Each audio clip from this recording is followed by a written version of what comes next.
This is the new 2025 Subaru WRX TS. The TS stands for Tuned by STI. But does this replace a proper WRX STI? We're going to find out right now on Driving Sports TV. When this current generation of WRX made its premiere in 2022, we were told that a rally-bred STI edition would be just around the corner. Well, here we are in 2024 and still no STI. It has apparently been put on hold for this generation. Instead, what we're getting is a number of special editions. Last year, we had the WRX TR. For 2025, we get the WRX TS. This features new drive mode adjustable dampers, 6-pop Brembo brakes up front with larger pads and rotors, 19-inch alloy wheels wrapped in 245/35 R19 Bridgestone Potenza S007 tires, and Recaro seats wrapped in ultra suede with blue accents. Under the hood is the same powertrain as the standard WRX, a 2.4-liter 4-cylinder boxer producing a peak 271 horsepower and 258 pound-feet of torque. Symmetrical all-wheel drive is standard, along with a 6-speed manual transmission. So unfortunately, you don't get the same 6-speed manual transmission that you get in a proper STI, nor does this have the DCCD system, which helps vary torque front to back. Instead, it has a viscous coupled center diff, which gives you a 50-50 split. Inside, you get an upgraded WRX interior with an all-new 12.3-inch digital gauge cluster. This lets you pick a variety of display options. In the main screen, which is a large vertical unit, you can set various drive modes. This affects steering, throttle, and suspension. Now you might remember that the WRX GT also came with adjustable suspension, but on this car, the handling package has been tuned by the team in Subaru's STI division. So does all of that make any difference? Let's go for a drive and find out. The short answer is yes. The suspension actually makes quite a difference depending on what drive mode you're in. It is interesting to note that while the BRZ TS uses Hitachi dampers, this one actually uses Denso dampers. I'm not sure why they went with a different setup, but I will say that the result is very, very good. I can toggle between my mode button here. There's 3 different damping levels, everything from comfort all the way up to sport. And when you toggle between them, I mean, the road feel is very different. The way that it, like right now, I can feel every little bump on this road. I'm in sport. Quick couple toggles over, into comfort, and now everything has smoothed out. It's kind of what you want in an adjustable system. It is interesting to note that while the Subaru GT uses the same basic hardware setup, this one has been tuned by the engineers at STI. That is, after all, what the TS stands for, tuned by STI. So it's not going to feel the same as the GT. And unfortunately, I haven't driven a GT for over a year, so I can't really tell you how they stack up. But I will say, I just don't really think I saw a huge difference with the GT's suspension modes. But in this one, I am definitely feeling it. Of course, these drive modes do a lot more than just adjust the suspension. And one thing I do like is that as you're toggling between the different drive modes, you can see up here on the drive mode select exactly what you're getting. Power unit, steering, suspension, and it even adjusts the eyesight. Now, you might be wondering, why would it adjust the eyesight? Well, that's because it'll actually make the acceleration when a car moves out of your way more aggressive when you're in the more aggressive modes, which is kind of cool, actually.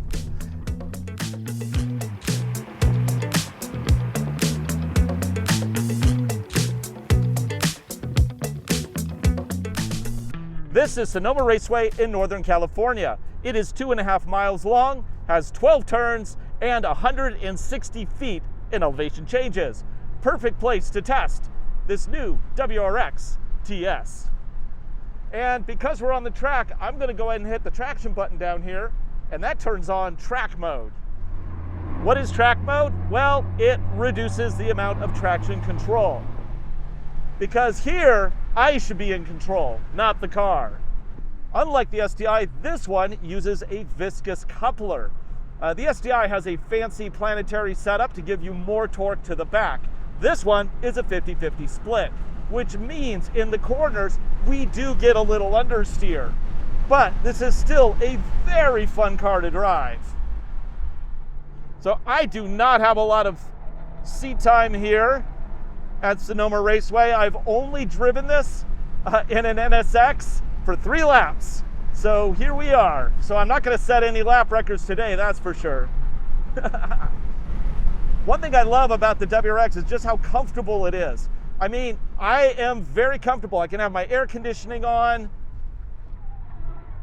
I can be steering with aggression. And it's easy, and it's fun. And because we have all-wheel drive, I can pull myself out of the corners. Unlike rear-wheel drive, if you overcommit, you might be doing loops. So down on the right here, I can change drive modes. Let's go ahead and put this into Sport Plus. That'll be the maximum amount of output from the engine. There we go. Wow. So Sport Plus really tightens up the steering wheel. Like, the weight is just incredible. In fact, I think it might be a little too heavy for me. Let's go ahead and maybe dial that back a little bit. We'll go to Standard Sport. Okay, yeah, I like Standard Sport.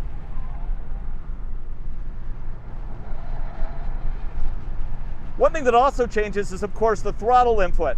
Once you are in Sport Plus, it actually makes the throttle pedal have a 1-to-1 relationship. It's basically the same as if you were using a cable throttle of the past. So I think for that alone, I'm going to go back to Sport Plus. Really, on Sport Plus, the only thing you're gaining is changes to the eyesight system where it's dynamic, which means it's more aggressive at accelerating, and of course the steering going super stiff. And that throttle feels magnificent. But I understand, you know, not everybody's going to track their WRX. In fact, most people aren't. Really, people are going to be driving this on the street. So we're not going to spend too much time here. I'm just going to get one more lap in, and then we're going to head out to the countryside. So pedal placement is good for me. I feel pretty comfortable with it. Keep hitting that red light. I can't hear through this helmet. Fun fact, 83% of WRX buyers option the manual transmission. It's pretty amazing. So here's the thing, okay? Yes, the STI, it is designed for high-performance driving. It's designed for racing, essentially. Do you need that? I would say most people don't. However, if you are in the upper, say, 10% of drivers on a track day, and you feel like you could use that extra performance, then you can complain in the comments that there is no STI. However, I will bet that most drivers can't even tap the potential of this WRX. Woohoo! The tires are maintaining grip lap after lap, which is great. And the brakes, Brembo 6 pots in the front, Brembo 2 pots in the back, which is pretty cool. A lot of manufacturers will throw the Brembos on the front and ignore the back, but not Subaru. Full Brembo package all around. The WRX is one of those rare cars where you can do daily tasks with it. Like, you know, you can take the kids to school, you can commute to work in it. It's got 4 doors. It's a very practical form factor. You can take it out to a track and flog it one weekend and then go hit some dirt roads the next weekend, although you'll probably want to change tires for that. Ultimately, though, it is a very, very flexible vehicle. This is a vehicle you can drive every day, no matter the season, the environment, the weather, and that is what makes this WRX so great. Okay, so we've now experienced this on the track. It's time to take this WRX into the real world, where people are going to be driving this car, and that means canyon roads, baby.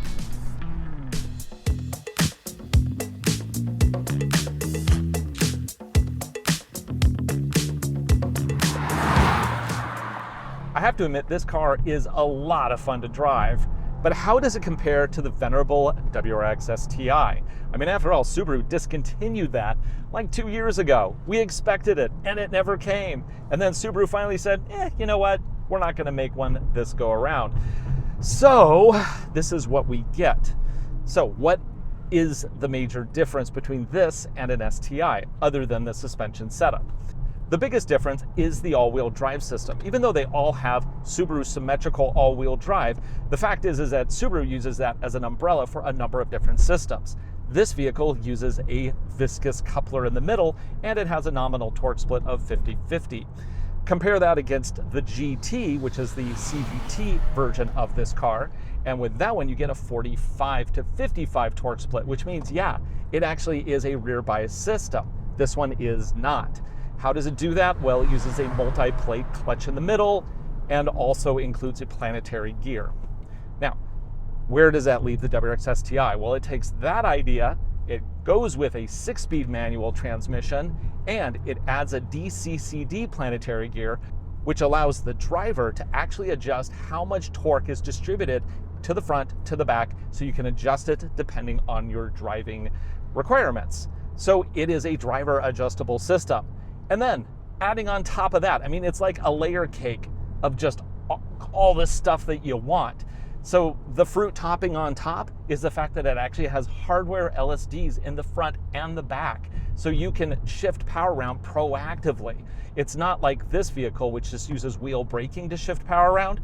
That one adds power to the rotation. So when you're flooring it out of a corner, you're gonna get more of that torque turning than what you get in a system that uses braking, where it's going to be braking as you're going into the cornering by adding just a little bit of brake to the inside front wheel.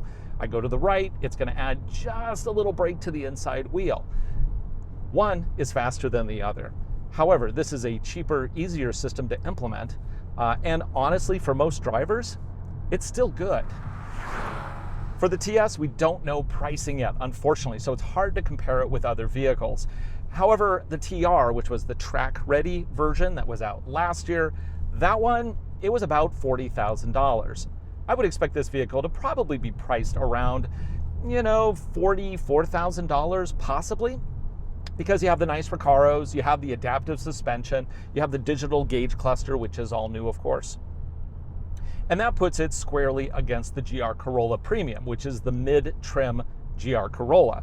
Now, of course, the GR Corolla produces more horsepower and more torque, but it's a peaky little 1.6, so it's a different kind of feel. It's also a hatchback. Not everybody wants a hatchback. Not everybody wants a sedan. It's a little something for everyone. And I have driven the GR Corolla, and it is a hell of a lot of fun to drive. However, the one thing I will say is that symmetrical all-wheel drive is a system that I kind of prefer. And it probably goes back to my history. I've driven symmetrical all-wheel drive for over 20 years. I've driven rally stages with it. I've driven on track with it. I've done so much driving with it. I kind of know what this vehicle is going to do before I do it. The GR Corolla, it's all new. I need some more track time with it. I need to have some more, one-on-one time. But here's the cool thing about the WRX. Going to this corner here, I'm going to be in third gear, okay? And I'm just flooring it, and let's go a little slower here. I'm gonna go down to 1500 RPM, and I'm just gonna floor it. Now, it's not gonna have a lot of power yet, but right about here, it's gonna start picking up because it's a bigger engine. And of course, no replacement for displacement. That is a truth. That is, it is a real thing.